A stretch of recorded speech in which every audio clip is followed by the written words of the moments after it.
Hello and welcome to another episode of The Average EV. Today we're doing an update on an old episode, the Charger Wars episode, if you'll say, where I compare Electrify America, EVGo, ChargePoint, Shell Recharge, a couple other companies. And I just thought it'd be fun to see how they're doing about a year later.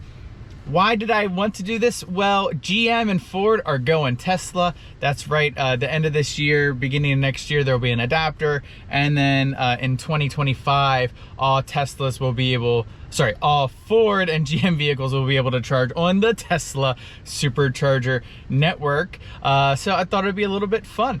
So I'm actually sitting a little bit a ways here from some Tesla chargers. I'm not sure if you can see them in the background. I'm at a Wawa. They're always placed in, for the most part, great locations. I know they're in the olden days, there used to be some sketchy Tesla supercharger locations, but nowadays they're usually in pretty good spots. Like this one's right off of 95, and there's so many right off of 95. I'm in Maryland, and it's just so convenient. You can travel anywhere, and they always work. So basically, here's what's gonna happen. I'm gonna evaluate all the chargers. I'm gonna have some criteria I'll talk about on the flip side of the intro, and we're gonna see who reigns supreme. I'll give you a hint. It's Tesla.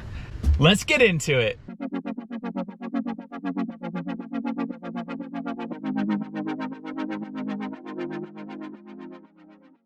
So again, here we are, Charger Wars. How am I gonna evaluate all of the different chargers? Well, I'm gonna use 4 criteria: ease of use, the cost, the app, and reliability. Reliability is a huge issue of late, so I thought reliability has to be on there, and that's going to include just chargers working and chargers working at the rated speeds that they're supposed to be delivering to your vehicle. So this is going to be an interesting one. Now, I am going to include Tesla in this, and they're going to come in first place. So basically everybody is vying for second, unless someone blows me away today, which I don't think is going to happen. I also wanted to pause for a second and say, I am not a Tesla fan. I don't really have any plans on ever buying a Tesla, but it's not like it will never happen. I'm not a big fan of Elon for the most part, but they're obviously great cars, and the Supercharger network is unrivaled. So I don't want people who are watching this video who might not be familiar with me to think I'm a Tesla fanboy and I'm pumping up Tesla. I really don't love Tesla, but you can't deny them, and especially the Supercharger network. So for Tesla, since I can't charge, I'm going to use my prior experience. I've charged in Hawaii using the Supercharger network. It worked flawless. Plugged it in, it charged, it was awesome. And then I've obviously, if you've watched any of my videos, I've charged on the Magic Dock with the ID4 in New York, and that also worked flawlessly. The system, the disengaging the Magic Dock and everything like that worked really great. So as far as all those categories, Tesla is going to win. It was very easy to use. The price, you know, it looks like it's more expensive, but pretty much everywhere but California, it's almost the same as Electrify America, especially if you have a membership. I have a whole video on that. So the price, maybe they might tie with a couple or maybe come in second, but aside from that, reliability, ease of use, and the app, Tesla just did a great job. So now I'm gonna move on to the next charger, which is gonna be an Electrify America charger, and we're gonna see how Electrify America is doing. So we have arrived here at the Abingdon Electrify America station. What I'm gonna do first is check out the app, and then I'm gonna go plug in, see if it works. I'm gonna go check all the other chargers, and then kind of give my opinion for the station. But here, let's flip and take a look here at the app. And I know it might be hard to see, but we've got Charger 1, the CCS is unavailable. CHAdeMO is available. Unit 2 is completely down. Unit 3 is in use. There is a wonderful Hyundai Kona. What a car. 4 is the 350 unit, which is available. 5 is the one I'm going to be plugging into, which is 150. It looks like it is fully available. 6, the left handle is unavailable. 7, looks to be good, and then 8, the right handle is unavailable. So if we add it all up, there are 1, 2, 3 unavailable CCS handles, but the units still work in some capacity, and then 1 is completely unusable. So let's go ahead, get out of the car, and check out the state of the union here in Abingdon. Here we are, we're just gonna confirm everything. So this is unavailable, so it matches the app. It looks like there's some kind of bubble. So, oh, okay, so that looks to be okay. Now this is interesting. Oh, so this is the one that was marked as unusable, and you can see it's stuck in a charging screen. So I wonder if that's just a simple like remote thing they could do to fix that, or what's going on there. But yeah, interesting. This one is working and looking great. They're at 60, just dropped down to 39, so that's following the Kona curve. Here is the 350 working as advertised. Here's the one I'm going to plug into. Looks ready to go. The left handle's unavailable, like it said in the app. It looks good to go, and then this looks good to go, which is interesting because I'm pretty sure in the app, let me go back and double check, but for, no, 7 was good, but for 8 it said the right handle was unavailable, but on the unit it says they're both available. So there is a little station inaccuracy. All right, let's go ahead, plug in. Now obviously with Electrify America, we have these lovely Huber Schooner cables rated at 500 amps. They are a little hard to maneuver. They're heavy. Definitely, I would imagine that someone who's older or maybe not as strong would have a lot of difficulty charging. Initiating charge, and we'll see how that goes. Now, if you're unfamiliar with Electrify America, there's several ways you can activate. You can activate using the card chargers, card readers, but they don't always work, which is interesting. You can activate using the member swipe here. So you just find the card on your wallet for Apple. I'm not sure what it is for Android. You tap, and that works really great because you don't have to figure out what charger it is and everything. It automatically starts charging. But I have noticed it doesn't always work at every station. And then, of course, you can activate from the app with the swipe. So lots of different options. Here we see it's 48 cents for the non-member rate. I believe it's 36 cents for the member rate. So Electrify America is pretty leading as far as pricing is concerned. And here we are hitting 95 kilowatts at 48%. That is what I would expect. All right, everybody, I'm here at another Tesla Supercharger. Again, I can't really charge here, but you can see there are 3 Teslas charging. The one Tesla's front is open, but I don't think it's because it's having engine problems. I think the owner was just looking for something in his car, and then he started talking to the Model Y owner. But anyways, it just looks like everything's going smooth, no stress, everybody's charging, no one's upset, and just another Supercharger site that is working the way it's supposed to. So, all right, here we are, Nottingham Commons EVGo fast charger. I checked in the app, it looks like all of them are working. We're gonna use Bronzen today. Cricket, one of my favorite chargers of all time, Cricket. He's down here, but I'm gonna check out a different one today. There is a lovely Kona Electric down there charging. Looks like they're having no issue. I'm gonna check all the units real quick and then kind of see what's going on. So here we go, got Bronzen. It actually looks like they've upgraded the software, which is amazing. Here's the pricing. Or not, there we go.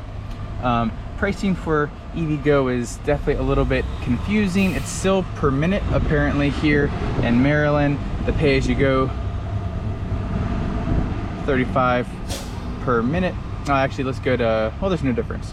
So 35 per minute, 32 per minute if you pay $1 a month, which is not bad, and there's no session fee, so that's 100% worth it. And then $7 a month if you charge a lot. 28 cents a minute, so it looks good. I don't mind this new software, and of course these all have both the CCS handle and the CHAdeMO, even though soon people want to have CHAdeMO. And if you didn't know what to do, you have to bend over and then read this, and you can use the app or get the program card. I do have the program card, but I tend to not use that. So let's go ahead, plug in. I'm going to talk about some issues that EVGo has that I'm not really a big fan of. Here we go. Take the good old Rima cable, plug it in. Not too bad, definitely easier to handle compared to, sorry, but I have to go in here and grab my phone, compared to the Electrify America handles. Okay, then it pops up here, give you a whole bunch of different options. Auto Charge Plus is great, but I'm gonna go ahead and use my phone. There we go, connecting to your vehicle. That worked great. Again, you can do Auto Charge Plus, which is kind of like the Tesla experience. You set it up one time with your VIN, and then anytime you plug in, it will automatically start charging and go to your account. You can use the app, which is what I tend to do. You can get the tap card, which works great as well. A lot of people like to have the tap card. I would use it if it was one tap card for everything, like for Electrify America, EVGo. I know that there's some options in Europe that people have, but here in America, you have to use a million different cards, a million different apps, and it's quite annoying. All right, here we are charging at 73 kilowatts, which is what I would expect from these units. And this is a misconception. And I looked at this station several times, and people see it marked as 200 kilowatts, but their cars only get 70 or 80 kilowatts. And the reason why is these Rima cables, I don't know if I can show you, it's not on the key, oh there it is, but they're rated for 200 amps, meaning they can only deliver 200 amps. And you take 200 amps, multiply it by the pack voltage, which for this car is about 350 right now, 360, and you get 72 kilowatts. So basically all these chargers are mislabeled, and I have a big issue with that because I think it's false advertising. I think EVGo needs to go back to the drawing board and figure out a better way to advertise the charging speeds for these, because it's kind of a lie. And it's frustrating for someone to expect 200 kilowatts if their car can accept it, and then they only get 74. But aside from that, you know, a great experience here at EVGo. I do enjoy EVGo in general. Their sites tend to be better for city applications, not always for highway applications or long distance travel. It'd be nice to see them kind of change their model a little bit and only have their 350 kilowatt chargers to kind of help on travel corridors. All right, everybody, we're here at the Alameda EVGo charging station. They have one 350 kilowatt charger and then two 100 kilowatt chargers. So let's go ahead and check on everything and then you know, do the procedure. So here we got Lou. It's that same software we just saw. The pricing should be exactly the same. Notice how these screens were actually, well, I say that, a little bit more responsive, but still not wonderful. The pricing is the same, but Lou appears to be working. We got Kath. The screens are much smaller, and I don't really like that you have to bend over.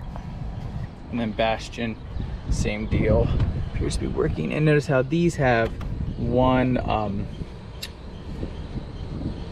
CCS and a CHAdeMO, and then this has 2 CCS. So these units are rated for 100 kilowatt max output, 200 amp max. So these will give you the same speed as those 200 kilowatt marked units, because again, it's 200 amp max. And if you look here, got the same Rima cables. Where was that label? There it is, where it's 200 amp max. But then you come over here to this Delta unit, and it's got the Huber Schooner like you would see on Electrify America, and that's rated for 500 amps. So there's that. So let's go ahead and plug in, see if it works. Again, these cables are thick. I don't know if you see me wrestling here. Hard to use. Got it in there. I would say that was more challenging to use than the Electrify America. There we go. Connecting to vehicle, and we'll see what we get here. All right, everybody, we're here charging up 108 kilowatts. That's about what I would expect at this state of charge. I've really tried to wear the battery down so I could get higher power, but it's okay. So yeah, so this worked well. The screen actually, it feels like there's like a screen protector. It looks a little dirty, but it feels like it'd be a little bit more durable in the weather, which is good. I always love the session details. You can see the car voltage, the amps going in, 289. I love all the information. It's really wonderful. Now if we go back, let's go home. And now I'm plugged in. What's cool about these are I'm plugged in, someone else could come in, use this handle, click available, and they could plug in as well. They call that simultaneous EV charging. I'm pretty sure it's not an even split, but I could be wrong. But basically I think that whoever is plugged in first gets the more power, and then second gets like 100, like maybe 100 is what they get. And then when I unplug, they would get the full power, and then if someone were to plug in here, it would get a little bit less. So yeah, another great experience here. Everything appears to be working really well. Again, these cables are much thicker than obviously those 200 amp cables, and they're a lot harder to use, but all in all, a pretty good charging stop here with EVGo. All right, we are here at the Drum Castle Government Center, a Shell recharge station. So let's check out the scene here. So we've got this 50 kilowatt unit. This is actually completely offline. It is not in the app, which is good, but it's offline, which is bad. And then over here, we've got a Chevy Bolt charging, and they are actually not charging because they're at 100%. So basically, if you wanted to fast charge here, you could not right now because of the setup. So this was really not a good experience.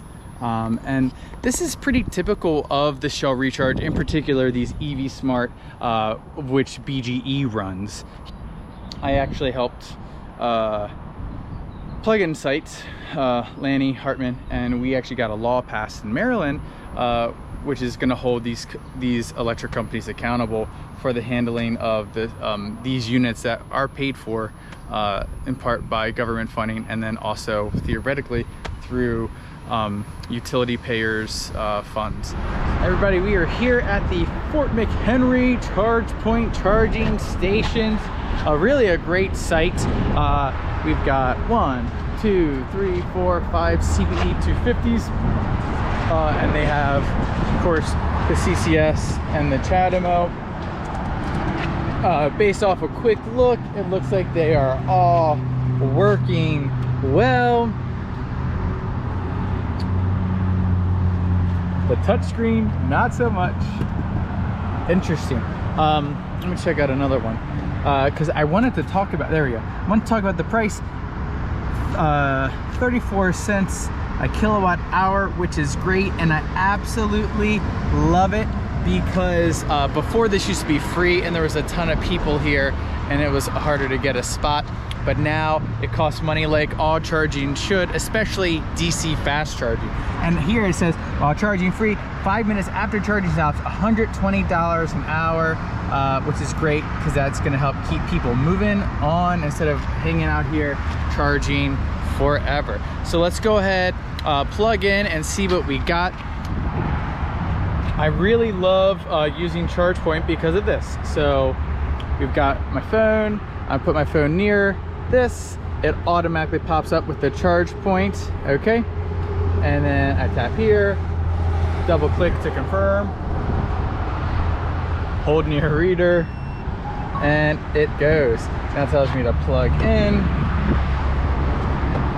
And also, as far as reliability is concerned, I did park a little too far, I guess. I thought I was closer. As far as reliability is concerned, sorry everybody, I'll blame that on me. As far as reliability is concerned, the chargers do lock in here. Let me show you that, which is really nice, so that people can't take them out when they're not using them and break them, which is a really great feature. Now it says we're charging, and on this unit we should get the full 62.5 kilowatts, 27.2. Just see if it's taken a while to refresh. So I've gone ahead and tried the unit next. We'll see how that works. But I wanted to mention, these bollards are a little too close. If they're putting in bollards, they really need to be here, if not up here. Especially with that curb, I don't think there's too much. I guess like the rear of my car could hit the unit, I guess. But all right, let's see what we got going on here. And we have 54.8 kilowatts. So that is not as fast as it should be going, but it's good enough for now. My car is asking 304, 306. This is giving 153. It should be giving a little bit more than that. I believe it's a little bit, I think it should be a little bit more than that. So yeah, definitely something going on with this where it's not giving the full speeds. But again, 55 on a 62.5 is not bad. All right, it's a little loud out here, so I'm gonna try and talk nice and loud so you can hear me. We're on the other side of the tunnels. So these are kind of the best ChargePoint units and the closest ones I could really find to where I live. So I'm gonna go ahead and get plugged in. It looks as though all of them are working properly. Remains to be seen. Yep, but they're all at least on. And there's one down there, which would be nice, I guess, for the trailer or something like that. I like how they put a sign to let you know that they cost money now, which I love. Ramping up.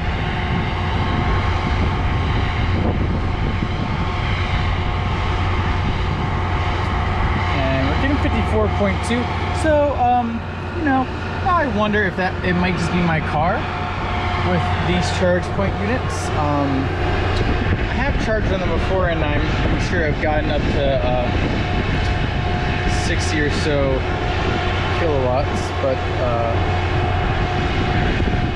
I don't know. So I won't throw too much stock into reliability, but we did have the one at the last charge stop that did not work properly, which is unfortunate. All right, we're gonna head to an Electrify America station and then end on a Shell recharge station in my hometown. Okay, so we are at my infamous Electrify America station here in Owings Mills, and we have got quite a thing going on here. It's not looking good. So first off, let's check. Here we go. Apparently it says I'm charging, which I'm not. But unit 1's in use, which is true. Unit 2 is unavailable, which is also true. Unit 3 is marked as 2 CHAdeMOs. And then unit 4 is in use, which is true. So apparently I'm gonna be charging CHAdeMO on my CCS today. Anyways, let's go ahead and all right, we're all plugged in, and all sorts of issues going on here. It's actually not recognizing my my ID4 free charging, which is annoying. Let's see what's happening here.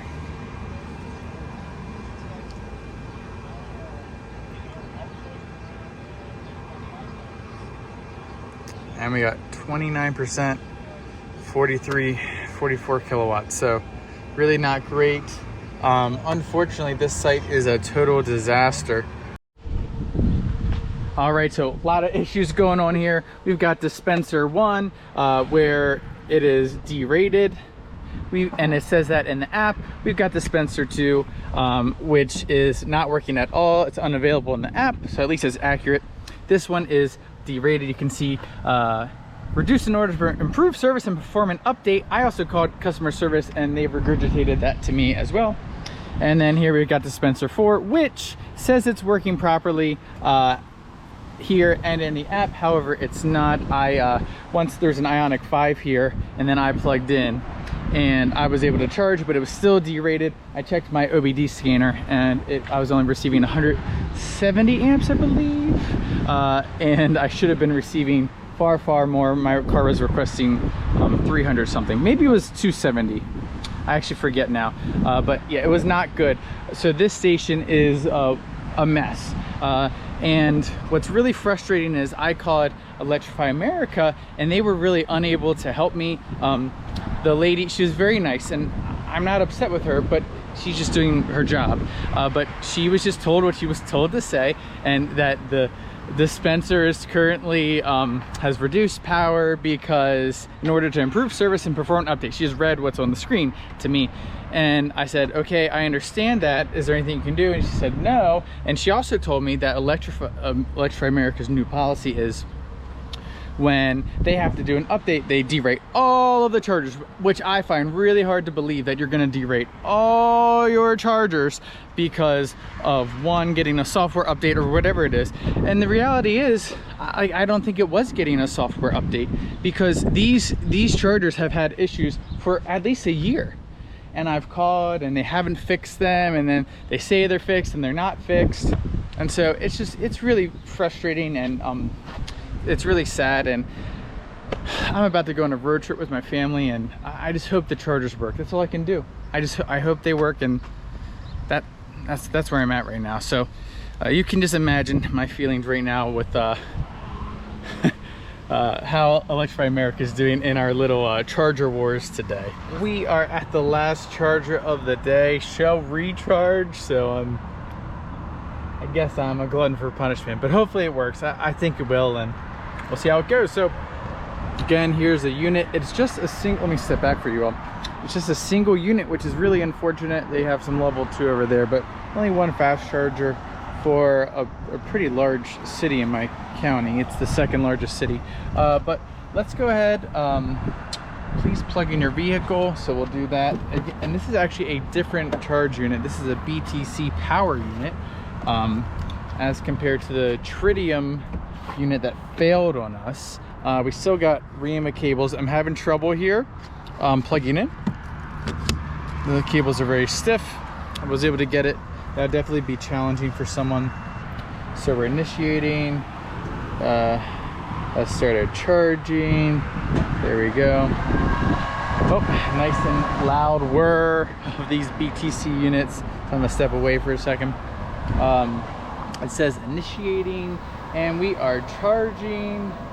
And I don't expect too much power because we're pretty charged up here. But we are getting 46 kilowatts, which is what I would expect from this unit, so that's great. So a much better, less dramatic charging stop than my last one, and then the previous Shell recharge station. Everything worked pretty well. There's no credit card use here, but the app, when it works, is fine. And you can also get an RFID card, which I might recommend if you have Shell Recharge or these EV Smart chargers in your area. So I'm just gonna unplug because I don't really need to charge, get in the car and do a little wrap up here of the day, and claim the winner of the Charge Wars. To claim a winner, let's see, let's go back through.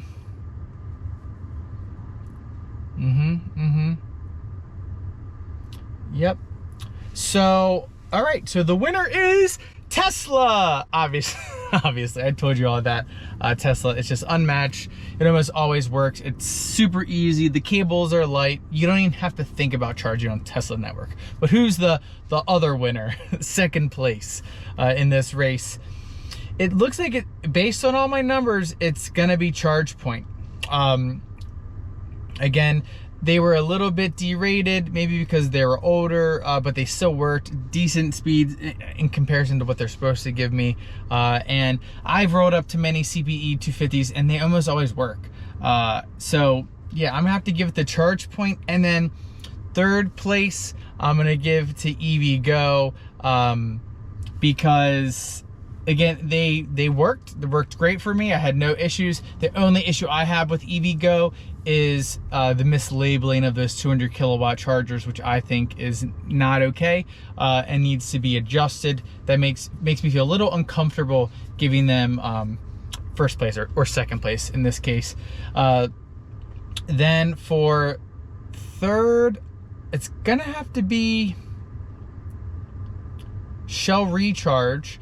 And it's only because this second session was flawless that Shell Recharge.